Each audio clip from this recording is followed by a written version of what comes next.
We had to rehome all of the animals that called the previous aquarium home. For example, we did like 4 road trips to Brisbane with sharks on the back of trucks, which are now calling SeaWorld home. We've had to build bespoke facilities out at the Australian Institute of Marine Science to house all of our corals, which are currently out there growing fantastically.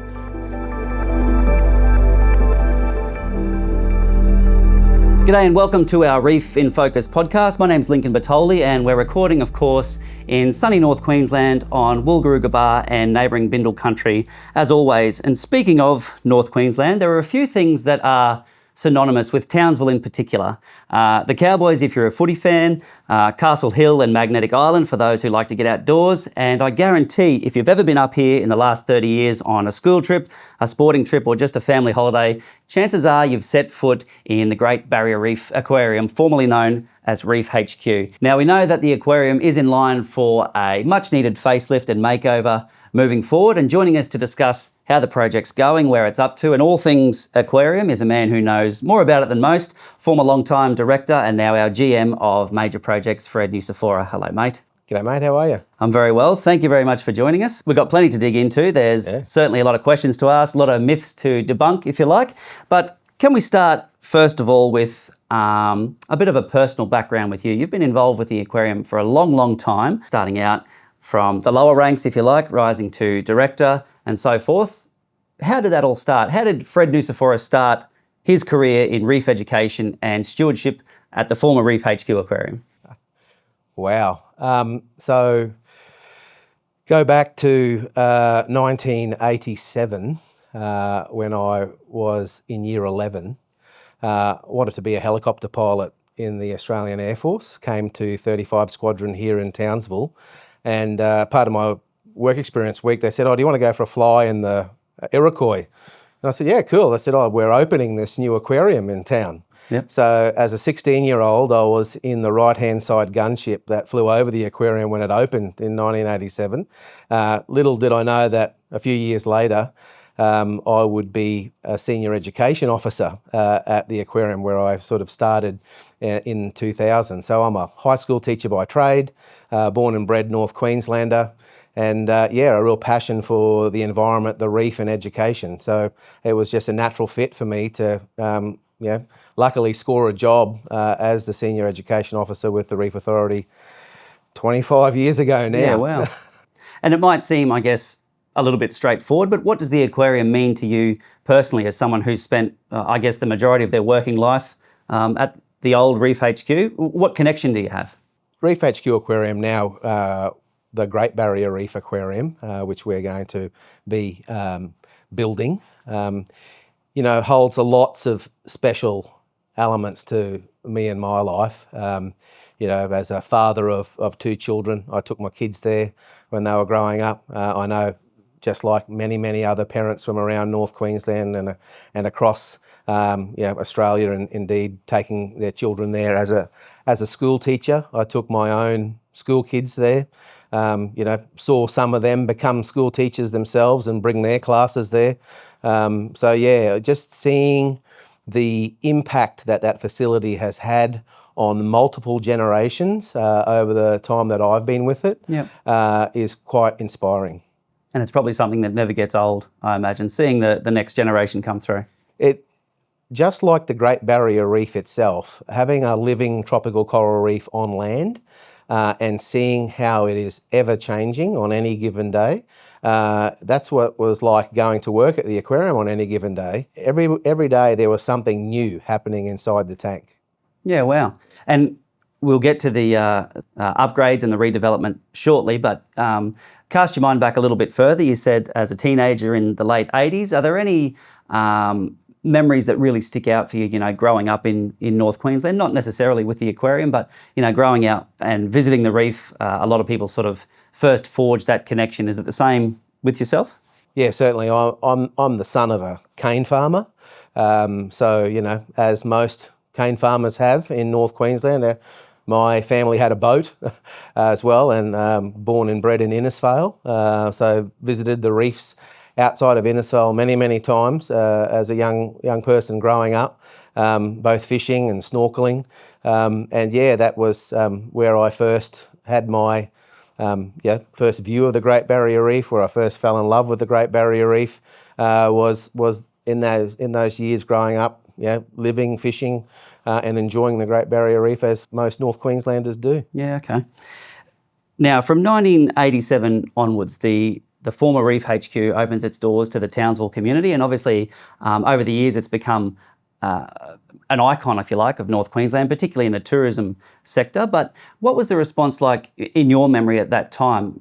Was the community support there from the very start, or did it build gradually? No. So what it took to build Reef HQ Aquarium in the 1980s was the entire North Queensland community, all levels of government, the community in general, really galvanising around building the National Education Centre for the Great Barrier Reef here in the heart of Townsville. And that's what it's going to take again today to transform the aquarium into what we're wanting to build in the Great Barrier Reef Aquarium.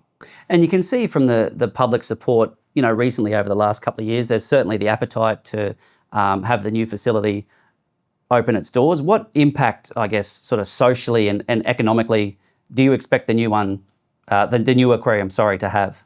Yeah, certainly. So one of the things that we've always been proud about in the operations of the aquarium is that we source locally, we use local product wherever we possibly can, and everything that we do as part of our business operations.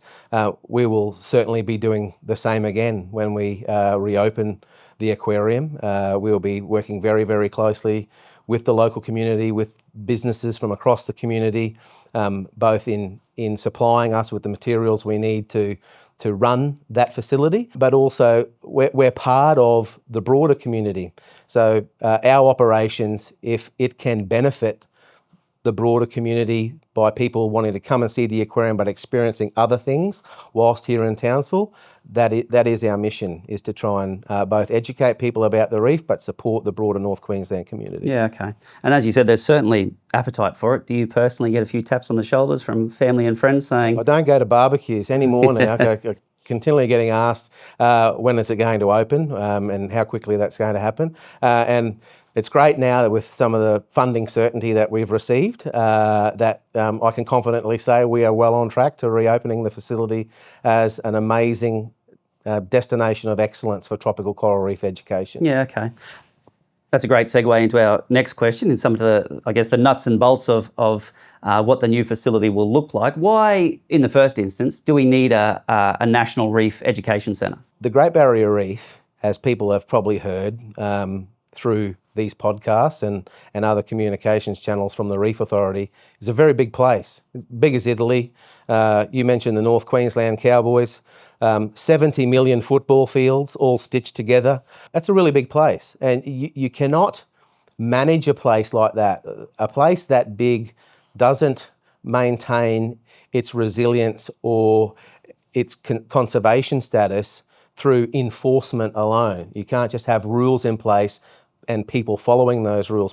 People have to voluntarily understand how important the Great Barrier Reef is, how important all of the animals that call the Great Barrier Reef home are, and take their own actions to help protect them. And that's where facilities like the Great Barrier Reef Aquarium, the National Education Centre for the Great Barrier Reef, are so important because they educate people about the beauty and wonder of the Great Barrier Reef, the need for its protection, and encourage them to take actions to help that future. And is that, I guess, in your opinion, largely the point of difference for the new Great Barrier Reef Aquarium, that it's, I guess, different from other fantastic facilities, not only here in Australia, but around the world? Yes, certainly. So our primary focus in life is education. So all ages and abilities will be our focus. That was the founding vision of Reef HQ Aquarium. Graham Callagher, when he saw his vision for the aquarium back in the 80s, it was to provide a living coral reef on land that was accessible to people of all ages and abilities. That vision remains the same today. That's why it's so important. Not everyone has the opportunity to get out to the Great Barrier Reef itself, but everyone will have an opportunity to see a living tropical coral reef in the Great Barrier Reef Aquarium and learn to love it and how they can help to protect it. And I think you've just answered my next question. Why do we need an aquarium when people can visit the reef? But it's really that accessibility factor that everyone can come and experience it, from all walks of life, if you like. Yeah, and not everyone's confident to go snorkeling and diving, right? And not everyone likes going out in boats. But certainly having a facility like the Great Barrier Reef Aquarium where they can easily come in and see firsthand a tropical coral reef and all of the intricate interactions that go on to maintain an ecosystem like that is a really big step in developing their appreciation and then their action to help protect it. Yeah, okay. And we know there's still a lot of water under the bridge, pun intended, for the design of the new aquarium. How does being part of the Reef Authority influence its design and its construction and all aspects of the new facility? Yeah, certainly. So our focus will be the Great Barrier Reef. So if you want to see penguins, don't come to the Great Barrier Reef Aquarium.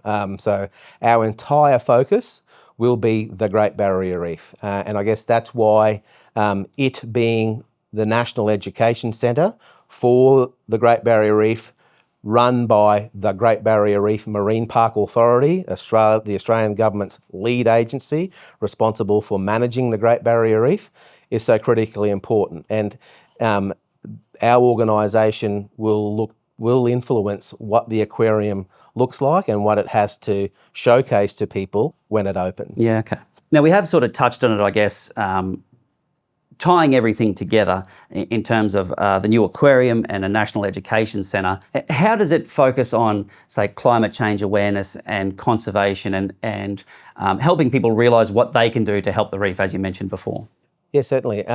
Sustainability in our operations will be a foundational element of the aquarium's design and ongoing operations, as it was previously. For those that may not know, the previous aquarium was one of the largest roof-mounted solar arrays in Queensland. We had what was equivalent to 2 solar power stations across the roof of the aquarium, which offset its operational requirements from an energy perspective by over 52%. So having a facility that can demonstrate the use of renewable energies, the different types of sustainability practices, whether it comes from how we handle our food waste and waste in general, how we handle just our building maintenance, will be another integral part of the aquarium's operation and its importance to education. Yeah, okay. Now, moving away from planning, hypotheticals, all that sort of thing, how is the development tracking at the moment? Where is it up to? Yeah, it's great. So I guess one of the things important for people to understand, the aquarium was full of animals, right? We can't leave them in there when you start to knock down bits and redevelop bits and empty water out of places. So we had to rehome all of the animals that called the previous aquarium home. For example, we did like 4 road trips to Brisbane with sharks on the back of trucks, which are now calling SeaWorld home. Yeah, wow. We've had to build bespoke facilities out at the Australian Institute of Marine Science to house all of our corals, which are currently out there growing fantastically, all in preparation to come back to the aquarium when we reopen. So there was a lot of work that had to go into getting us to this point now where we can truly get in underneath the skin of the aquarium to find out how the structural integrity of the facility is. Like the coral reef tank itself has 2.5 million litres of water in it and 700 tonnes of limestone rock and sand within it. We need to remove all of that now to get underneath the concrete slab to have a look at what the structural integrity is like underneath there. All of these things will inform our final design for what we want to build down at the aquarium site. And I guess that's where we are now. We're in that final discovery phase, which will inform our full scope of works and final designs, which is, not a lot of that is publicly seen, but is critically important to ensure that we build a facility that is going to be there for the next 40 years and the multiple generations to come. Yeah, okay. Yeah. And from that decommissioning, logistically, it's a mammoth project. Is the plan, and you mentioned it a little bit earlier, to bring those exhibits, all those living exhibits, back to the new aquarium? Definitely. So, for example, the aquarium opened in 1987. We had corals in our care that entire time.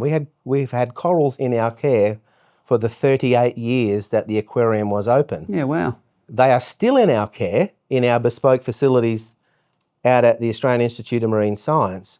We will be bringing those corals back to the aquarium to be in our care ongoing for the next 40 years. That's one thing that I'm so proud about, that we have a proud history of our animal husbandry and our capabilities, particularly in live coral reefs, that we've had corals in our care for our entire existence, and we'll continue to have those corals in our care for the rest of our existence. So with something this complex and moving living exhibits out, what are the biggest challenges, for you and your team with the new facility?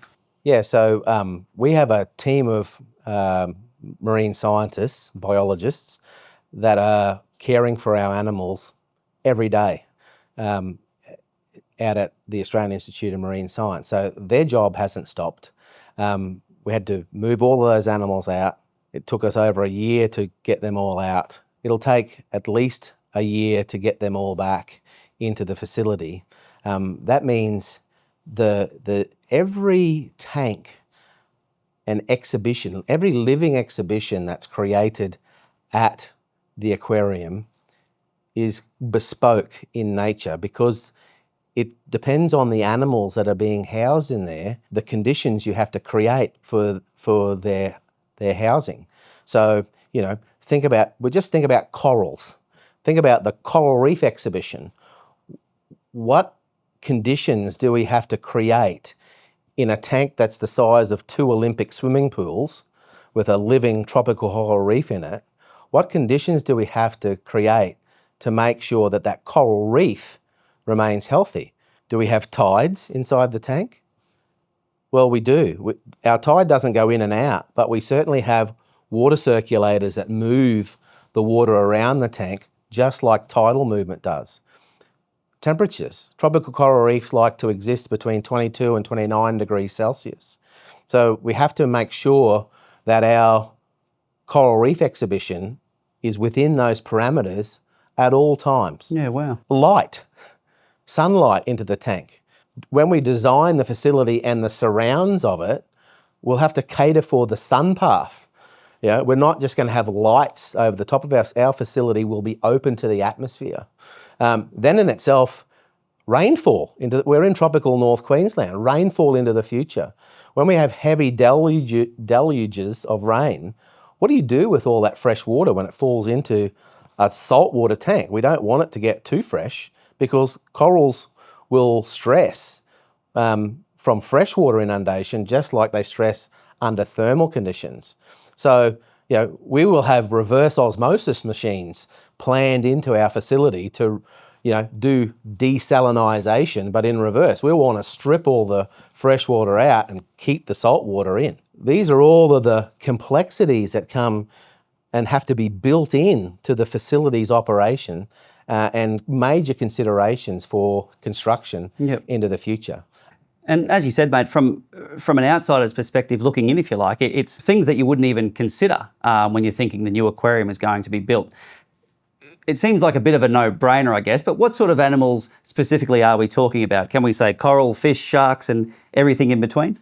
Certainly, definitely an array of all sorts of different corals, both hard and soft corals, an array of tropical coral reef fish, including sharks, including rays, including invertebrates like sea cucumbers, critically important ecologically, both out on the Great Barrier Reef and in a tank environment. Turtles, an array of animals that call the Great Barrier Reef home will be on display in the Great Barrier Reef Aquarium going forward. And each and every one of the tanks that those animals will be displayed in will have its dedicated and technical requirements that will have to be factored in to the facility design as part of its construction. Can we delve into that a little bit further? I guess from a layman's point of view, we know that the new facility will or is planning to have facilities that will sustain coral propagation moving forward. Can you explain that a little bit further, and what exactly does that mean? Yeah, so one of the critical aspects of the curatorial teams now, our marine scientists right now, they are propagating, i.e. growing new corals in our facilities out at the Australian Institute of Marine Science. We will bring that technology back to the Great Barrier Reef Aquarium. We will have what is akin to a coral farm as part of our aquarium's design. We will look to grow all the corals that we need to support our facilities operation at the aquarium. So the work that the team is doing right now in propagating, growing new corals is critically important, because not only will that provide us with the corals we need to fill the tanks in the new aquarium, it will also perfect the methodology that we will need into the future to grow all the corals we need on site for the facility. And certainly adds to what you said before about ticking boxes around sustainability and the design moving forward as well. And showcasing to others that techniques and those methodologies, so they may be applied in their facilities and in other locations, both here in Australia and around the world. Yeah, wow. And it must be personally, I guess, quite pleasing or heartening that for someone who's spent the majority of their life working in this environment, that you do have a major role to play in bringing it back to life, if you like. Yeah, certainly. I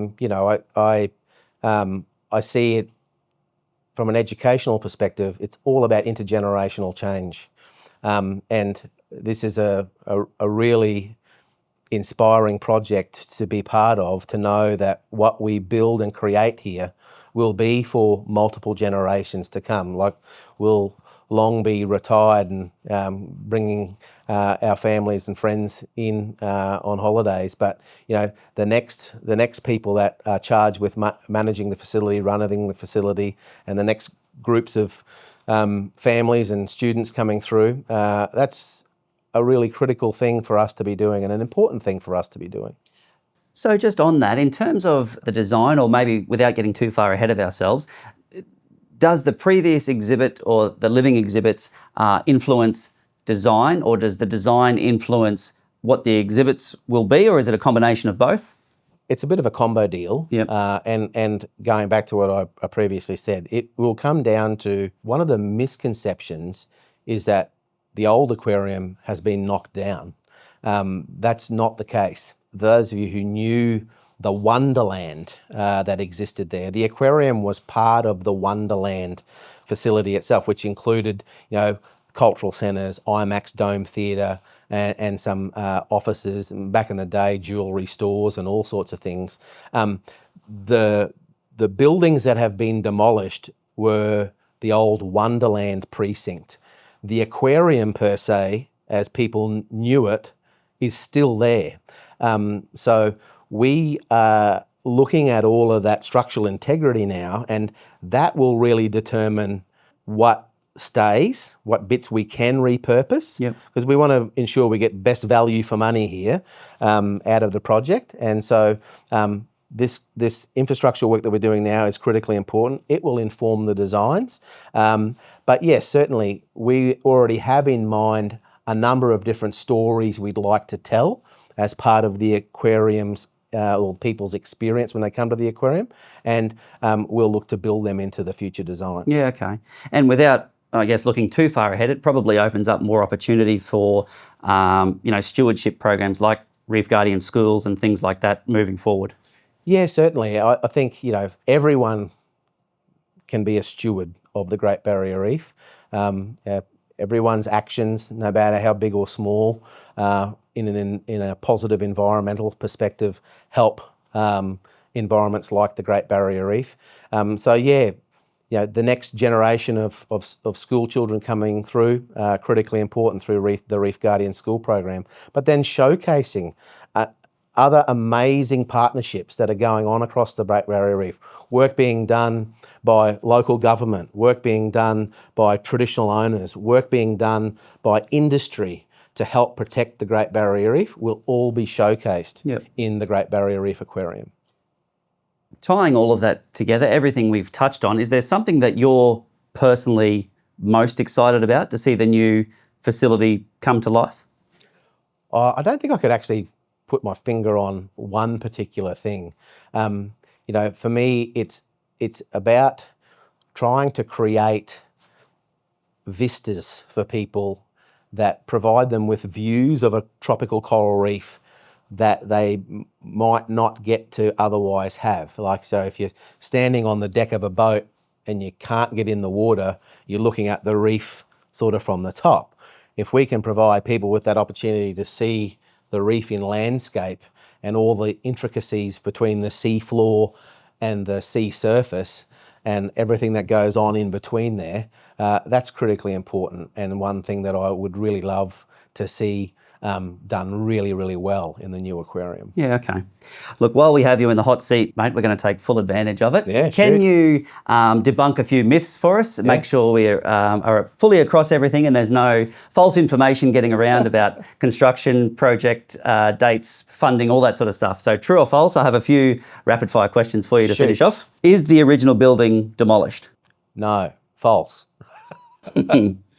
Is there enough funding for the new facility? True. So, we were very fortunate at the end of 2024. The Prime Minister came to North Queensland and announced an additional $100 million to the aquarium. So we have funding certainty now allocated to the project, which we can now crack on and deliver. Great. When will construction officially start? Yep. Because it's taxpayer money that we are spending, there is and rightly so, a high degree of scrutiny over how that money is spent and what it is spent on.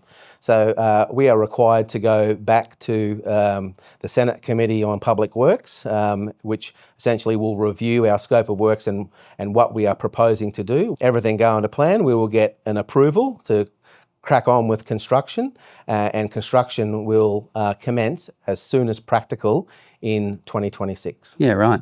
And I think most importantly, the question that everyone wants to know, myself included, when will the new Great Barrier Reef Aquarium officially open? All going to plan?